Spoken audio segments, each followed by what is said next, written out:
Olá! Na semana que passou, você assistiu a primeira parte deste programa.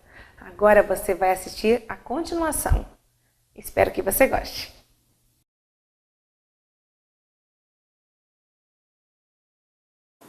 Vamos abrir as nossas Bíblias no livro de Êxodo, capítulo 14, a partir do verso 10 nós vamos ler. Êxodo 14, a partir do verso 10. A travessia do mar. Ao aproximar-se o faraó, os israelitas olharam e avistaram os egípcios que marchavam na direção deles. E aterrorizados clamaram ao Senhor. Disseram a Moisés: foi por causa dos túmulos no Egito que você nos trouxe para morrermos no deserto? O que você fez conosco, tirando-nos de lá? Já lhe tínhamos dito no Egito: deixe-nos em paz, seremos escravos dos egípcios. Antes ser escravos dos egípcios do que morrer no deserto. Verso 3 diz assim: Moisés respondeu ao povo: não tenham medo, fiquem firmes e vejam o livramento que o Senhor lhes trará hoje. Porque vocês nunca mais verão os egípcios que hoje vêm. O Senhor lutará por vocês, tão somente acalmem-se. Verso 15. Disse então o Senhor a Moisés: por que você está clamando a mim?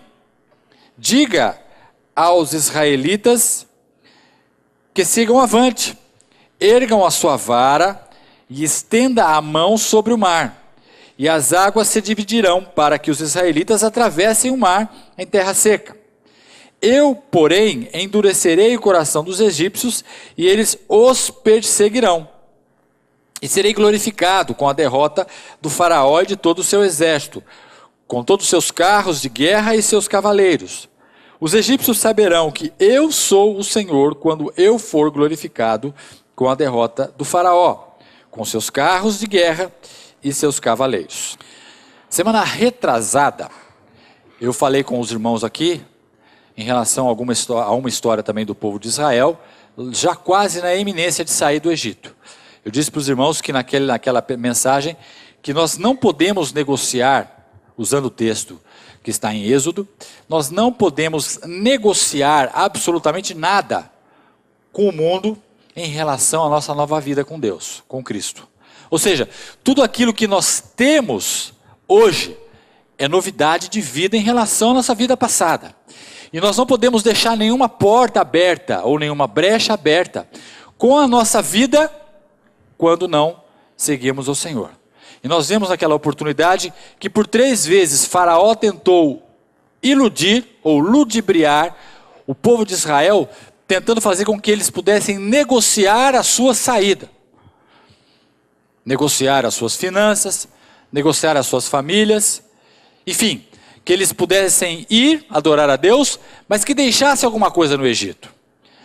E Moisés foi taxativo e absolutamente não aceitou nenhum tipo de negociata, e foi isso que a gente aprendeu há 15 dias atrás.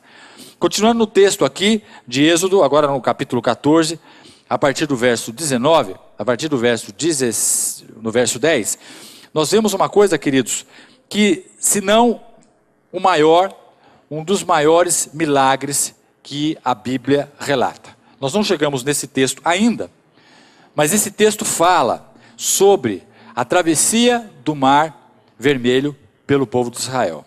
Ou seja, o maior episódio, se nós formos pensar em relação a milagre, porque milagre é milagre, né? Milagre, para os irmãos terem uma ideia, isso é importante os irmãos saberem. O que é um milagre?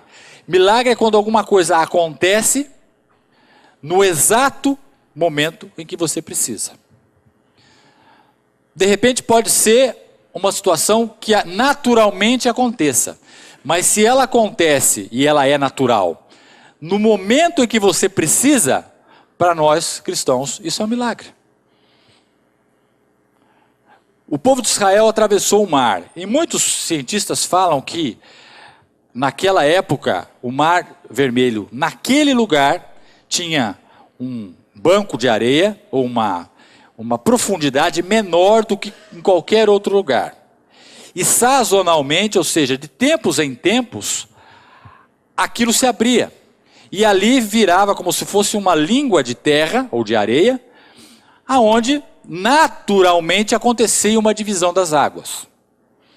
Isso é o que a ciência diz.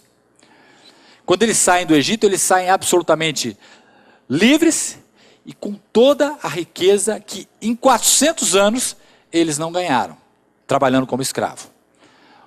Eles saíram ricos de lá, porque já era um propósito de Deus. E muitas vezes você pode aprender o que com isso? Que muitas vezes você pode, como o pessoal fala, né? Você pode estar comendo o pão que o diabo amassou. Acertei?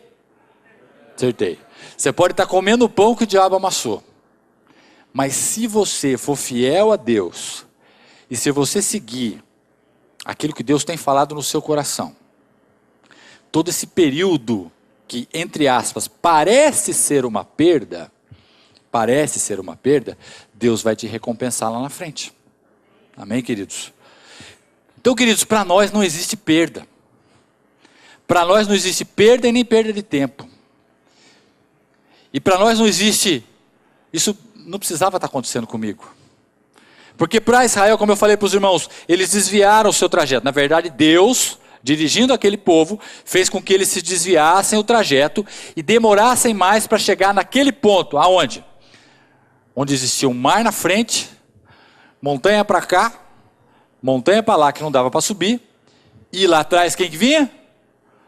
O exército de Faraó, soltando fogo pelas ventas, querendo matar absolutamente todos. Essa foi a determinação de Faraó. E o povo de Israel saiu rico, mas ele não saiu com arma, porque eles não tinham poder bélico nenhum, porque eles estavam sendo escravos lá. Moisés conseguiu a libertação daquele povo, mas eles absolutamente eles não tinham condições de guerrear, porque eles não tinham armamento. Eles saíram com ouro, com prata, mas eles não tinham armas, então eles não tinham condições bélicas de lutar contra um exército armado como o exército de Faraó. Ou seja, Deus os colocou com esse desvio em um lugar que para eles era o fim. E aí, nós voltando no texto aqui, a gente vê, olha o que fala aqui. Ao aproximar-se de Faraó, porque Deus endureceu o coração de Faraó, Deus fez com que Faraó se arrependesse, e Deus fez com que Faraó tivesse tempo de se aproximar da caravana do êxodo de Israel. Os israelitas olharam e avistaram os egípcios que marchavam em direção a eles. Lógico, um faz a curva e o outro vai em linha reta. O que vai em linha reta chega mais rápido. Então eles conseguiram alcançar a nação de Israel. E aterrorizados clamaram ao Senhor no fim do verso 10. Disseram a Moisés: foi por falta de túmulos no Egito que você nos trouxe para morrermos no deserto? E aí, queridos, o povo de Israel, não entendendo que aquele mesmo Deus que havia feito os milagres lá no Egito, que havia dado as 10 pragas, inclusive a morte dos primogênitos de todos os egípcios, não tinha poder, eles ainda não tinham aprendido que aquele Deus tinha condições de livrá-los mais uma vez. E aí eles começaram a murmurar dizendo: você nos trouxe até aqui para que a gente morra no deserto? E eles completam: o que você fez conosco, tirando-nos de lá? No 12 eles falam: já lhe tínhamos dito no Egito, deixe-nos em paz, seremos escravos. Antes ser escravos dos egípcios do que morrer no deserto.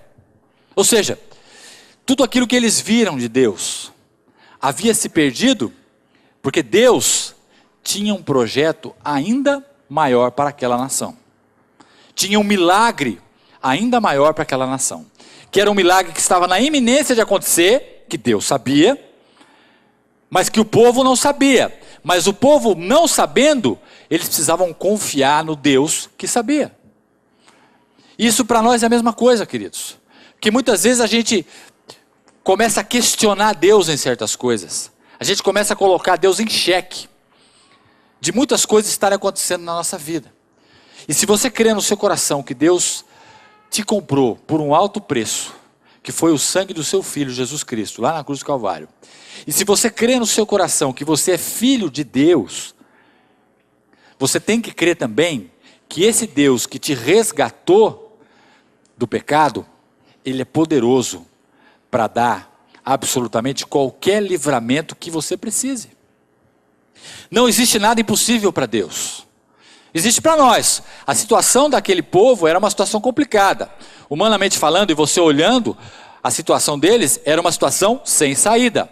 Mar, montanha, montanha e o exército atrás, querendo matar todo mundo. Não tinha para onde correr. E aí bateu o quê? Um medo, bateu um pavor, e eles jogaram isso contra a liderança deles, que no caso era Moisés. Mas Moisés, que confiava em Deus, ele não sabia o que Deus faria, porque isso não foi revelado para Moisés. Eu digo a abertura do mar. Moisés não tinha essa visão ainda do mar aberto, mas Moisés cria água, montanha, montanha e exército. O meu Deus vai fazer alguma coisa. O quê? Não sei, ele vai fazer. É isso que a gente deve acreditar. A gente não deve colocar em dúvida o poder do nosso Deus. Porque quando a gente coloca em dúvida o poder do nosso Deus, a gente limita a ação de Deus na nossa vida. Deus é infinito e Ele é ilimitado. Mas quem limita? Eu e você. Quando a gente fala, não tem mais jeito. Quando a gente fala, não dá mais. Quando a gente fala, a minha situação não tem mais conserto. A gente limita o agir de Deus. Quando a gente fala, Deus vai dar uma solução. Quando a gente fala assim, eu não estou vendo nada, mas eu creio no Deus que pode todas as coisas. Quando a gente fala, tudo posso naquele que me fortalece. Aí você entra no invisível de Deus. Você compra a visão de Deus para a sua vida, que ela é infinita. Mesmo que você devia ter ido em linha reta, mas você percebeu que você fez uma curva, e nessa curva você chegou numa encruzilhada. E aí você pode pensar, poxa, mas se eu tivesse feito esse caminho em linha reta, eu já tinha passado por lá de lá e não tinha ninguém atrás de mim. Mas por que Deus me fez fazer essa curva, se eu podia ter ido em linha reta? Porque Deus quer mostrar o poder dele na sua vida e na minha. Porque Deus quer mostrar o quão grande Ele é na nossa vida. E qual que é o nosso papel? Crer somente. Quantas vezes Jesus falou, queridos, nos evangelhos, para as pessoas que foram curadas, creia somente, que você verá a glória de Deus. Quantas vezes Jesus falou, creia somente, e você verá a glória de Deus. Creia é você acreditar em alguém que é infinitamente maior que você. É você deixar o seu problema de lado e olhar para Deus, que pode tudo para resolver o seu problema. Essa é a diferença, queridos, do crente que vive a palavra, do cristão que vive a palavra e do cristão que frequenta a igreja. Há uma diferença muito grande do cristão que frequenta a igreja e do cristão que vive a palavra. O cristão que vive a palavra, ele está acima das suas dificuldades. Muitas vezes ele pode ter medo? Pode. Ele pode ter temor? Pode. Mas qual é o papel dele? Voltar a sua mente para aquilo que Deus pode fazer. Voltar a sua confiança naquilo que Deus pode trazer para ele. Para que ele possa, de fato, receber o milagre de Deus. Muito bem. Voltando aqui nesse texto, Moisés deu uma palavra de ânimo para aquela nação e diz assim: não tenham medo, fiquem firmes e vejam o livramento que o Senhor lhes trará hoje. Moisés não sabia o que ia acontecer. Absolutamente, ele não tinha a onisciência de Deus. Ele tinha a palavra de Deus, mas ele não sabia que aquele mar iria abrir. A gente sabe, porque isso já passou. Mas no presente que Moisés estava vivendo, ele não sabia o que Deus ia fazer. Mas ele sabia que Deus ia fazer alguma coisa. Essa deve ser a nossa confiança. Eu não sei o que Deus vai fazer, porque Ele é Deus e eu não sou. Mas eu sei que Ele vai fazer alguma coisa. Essa deve ser a sua palavra. Eu não sei o que vai acontecer, mas eu sei que Deus vai fazer alguma coisa. E eu vou sair dessa situação. Essa é a palavra do crente que vive a palavra, e não do crente que vai para a igreja. Só que o crente que vive a palavra vai para a igreja também. Lógico, né? O crente que vive a palavra vai muito à igreja. Mas tem crente que vai na igreja que não vive a palavra. Né? Então, queridos, a gente tem que entender isso. E aí ele continua falando o seguinte, no 14 diz assim, o Senhor lutará por vocês, tão somente acalmem-se. E qual que é a palavra de Moisés aqui, querido? E Jesus falou isso. No mundo, nós vamos ter aflições. Não é que Jesus falou? Mas o que ele falou no final do texto? Mas tende bom ânimo. Eu venci o mundo. O mundo, queridos, está aí para nos destruir. Eu digo o mundo, o sistema, as pessoas, todo mundo. Porque o mundo, a Bíblia fala, que pertence ao maligno. Então, não absolutamente, se você quer ter paz, morra. Porque no mundo a gente vai ter momentos de dificuldade, muitos. O único lugar onde existe paz é no cemitério. Porque aí aqueles que estão lá já passaram por esse momento de tribulação que nós estamos passando aqui. Alguns para condenação eterna, lá no cemitério. E outros para a glória eterna com o Senhor. Aí, os seus caminhos já estão escolhidos. Mas enquanto a gente estiver aqui, a gente vai viver um mundo de luta. Um mundo de dificuldade. Mas o que a Bíblia nos pede? Acalme-se, como fala esse texto. Ou como Jesus falou, tende bom ânimo, se anime. Não fique olhando a sua dificuldade. Não fique prostrado, olhando para o seu problema. Não fique alimentando o seu problema dentro de você. Não fique fazendo esse problema que às vezes é pequenininho e você começa a alimentar, e ele acaba virando um monstro dentro de você. Uma coisa que era pequena, mas você vai alimentando, ele fica um monstro que acaba te devorando. Quem controla isso? Eu. Eu não consigo controlar, queridos, a forma com que vocês me tratam. Os irmãos aqui da igreja. Ou eu não consigo me controlar a forma com que as pessoas aí fora me tratam. Porque cada um é cada um. Cada um faz da sua vida aquilo que ela achar melhor. Mas eu consigo controlar a forma com que os problemas que as pessoas me trazem vão me trazendo, vão refletir na minha vida. Eu consigo não assimilar esses problemas que as pessoas me trazem, que o mundo me traz. Ou seja, quem controla os problemas? Eu e você. Baseado naquilo que a Bíblia nos orienta. Confiança no Senhor é uma forma de você controlar o seu problema. Crer que Deus pode mais do que o seu problema é uma forma de você não ficar ansioso. Crer que Deus vai te dar uma solução, não sei como, mas eu sei que Deus vai me dar uma solução. É uma forma de acalmar o seu coração e de você controlar a sua ansiedade pela dificuldade que todos nós temos. Então Moisés falou, o Senhor lutará por vocês, tão somente acalmem-se. E aí Deus no verso 15, queridos, continuando aqui a nossa mensagem, diz assim, disse o Senhor então a Moisés, e aí Deus, veja, mesmo Moisés sendo uma pessoa que acalmou o povo, ou pelo menos deu uma palavra de fé para o povo, todo mundo aceitou? Não. Muita gente não aceitou aquela palavra. Ou seja, naquele grupo, algumas pessoas falam, não, Moisés está certo, vamos parar de reclamar, vamos confiar no Senhor. Mas com certeza a maioria falou, esse cara é louco, ele está trazendo a gente aqui para morrer, como foi falado aqui, e ainda vem falar que Deus vai fazer uma coisa, se não fez lá no Egito, vai fazer aqui no deserto? Então ele teve muita rejeição. E outra coisa que você tem que aprender, queridos, quando você quer seguir o caminho do Senhor, quando você quer ser uma pessoa de fé, quando você quer ser um crente que vive a palavra, você não vai ser entendido por muitas pessoas. Muita gente não vai te entender. Não espere que você vai ser recebido com honras, porque você está seguindo a palavra.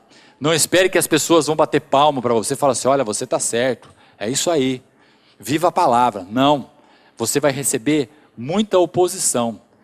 Você vai receber muita palavra para desanimar você. Você vai receber muito assim, você está louco, você vai acreditar nisso aí? Deus não pode fazer nada por você não. Sai fora desse caminho aí que você está escolhendo. Isso aí não vai te levar a lugar nenhum. Esse caminho é caminho de fracassado. Você vai ter muita palavra que vai querer tirar a sua fé. Não espere honras para você. Espere rejeição. Espere palavras de desânimo. Moisés teve isso. O povo a todo momento murmurando contra a sua própria libertação. Agora, você tem que ser uma pessoa de pulso firme. Você tem que ser uma pessoa determinada. Você tem que ser uma pessoa convicta naquilo que você acredita. Não é porque os outros estão falando não, que não vai dar certo, que eu vou cair nessa. Eu creio naquilo que Deus fala para a minha vida. Eu creio naquilo que a Bíblia fala sobre a minha vida. Isso eu creio. O que fulano, beltrano, ciclano está falando, não me importa. Essa deve ser a nossa posição. E muitas vezes dentro da sua própria casa. Você vai se sentir rejeitado. Você vai se sentir rejeitada. Dentro da sua própria casa, muitas vezes, pessoas que às vezes estão ali, deveria ser para te empurrar para frente, vão segurar você. Não vão deixar você viver essa realidade. Não espere, queridos.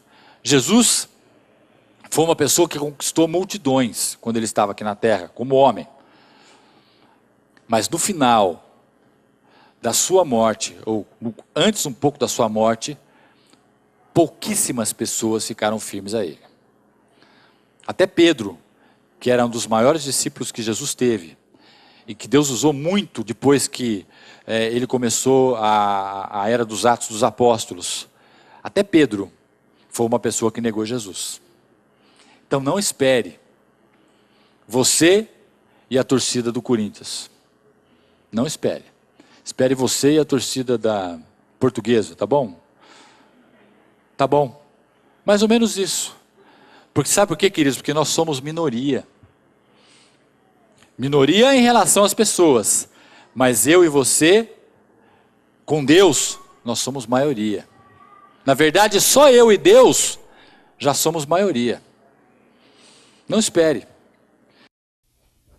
Ainda não acabou. Na próxima semana, você vai assistir a continuação deste programa. Até lá!